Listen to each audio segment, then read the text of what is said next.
I grew up in Germany, lived in Hamburg, in an amazing city similar to Boston, lived in Munich, lived in Hawaii, New York, a very competitive city to Boston, but in the same time also in Hong Kong, studied RMIT in Australia. So, but you need a home, and this became my home here in Boston.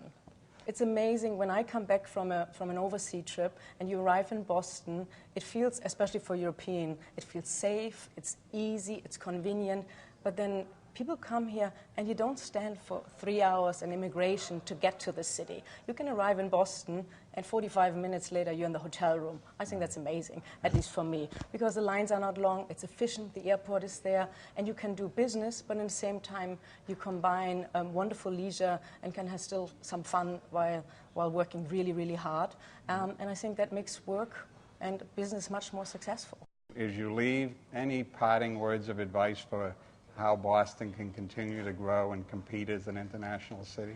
I think we see some of it and constantly, but at the same time Boston is sophisticated and well educated and sometimes too humble to go out and talk about the great things the city and the state has to offer. So a little bit more going out and say, people, don't you realize what we have to offer when you come to Boston?